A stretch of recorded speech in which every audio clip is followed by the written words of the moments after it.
नमस्कार मंडळी आज अर्थसंकल्पीय अधिवेशनाचा तिसरा दिवस होता आणि आज दत्तात्रय भरणे मामा यांच्या माध्यमातून एक महत्वाची अशी माहिती पीएम किसानच्या योजनेच्या संदर्भात आणि नमो शेतकरी सन्मान निधीच्या संदर्भात माहिती देण्यात आलेली. ही माहिती नेमकी काय आहे आणि शेतकऱ्यांना नेमका याचा काय फायदा होणार आहे याचीच माहिती घेणारा हा व्हिडिओ. नक्कीच चॅनलवर नवीन असाल तर चॅनलला सबस्क्राईब करा.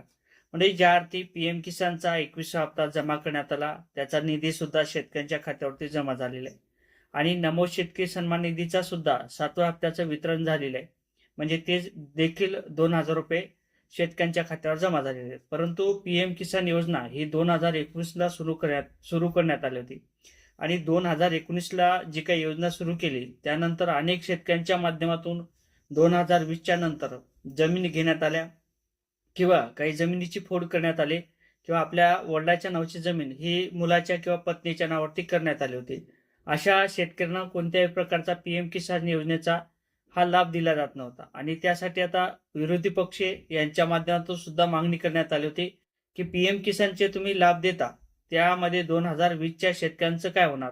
2020च्या नंतरच्या ज्या शेतकऱ्यांच्या जमिनी नवीन खरेदी केलेल्या आहेत किंवा दानपत्र केलेले आहे किंवा घरच्या जमिनी फोडून घेतलेल्या आहेत अशा शेतकऱ्यांना पीएम किसान योजनेचा लाभ कधी दिला जाणार त्या संदर्भात तुमच्याकडे काही माहिती आहे का, अशा पद्धतीने विचारणा केल्यानंतर कृषी मंत्री धरणे मामा यांनी सुद्धा माहिती दिली आणि जे काही प्रस्ताव असेल तो राज्य सरकारचा प्रस्ताव आम्ही केंद्राकडे पाठवणार लवकरच आहोत. म्हणजे केंद्राकडे तो प्रस्ताव लवकरच पाठवण्यात येणार आहे अशा पद्धतीची माहिती कृषी मंत्री धरणे मामा यांनी दिलेली आहे.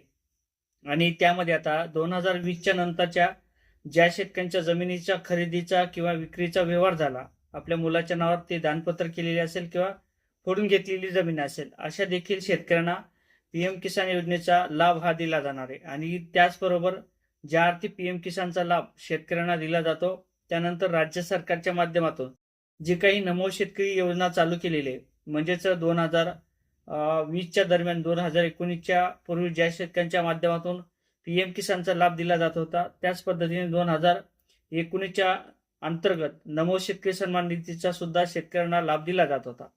मग नमो शेतकरी सन्मान निधीचे आतापर्यंत 7व्या हप्त्याचं वितरण झालेलं आहे आणि पीएम किसानच्या 22व्या हप्त्याचं वितरण सुद्धा बाकी आहे आणि त्याचबरोबर नमो शेतकरी सन्मान निधीच्या हप्त्याचं सुद्धा बाकीचं 8व्या हप्त्याचं बाकी वितरण आहे.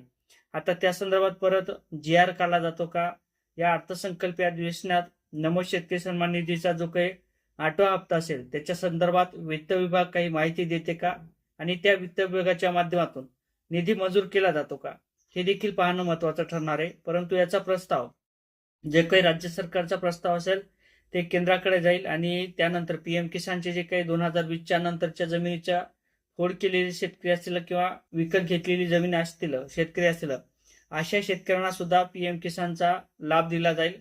या संदर्भात जे काही पत्रक असेल ते केंद्राकडे पाठवल्या जाईल आणि त्यानंतर त्याला मंजुरी दिल्या जाईल अशी देखील माहिती कृषी मंत्री धरणे मामा यांनी दिलेली. आणि असेच नवीन अपडेट घेण्याकरता नक्की चॅनलवर नवीन असाल तर चॅनलला सबस्क्राईब करा आणि व्हिडिओ आवडला तर लाईक आणि शेअर करायला विसरू नका. जय शिव.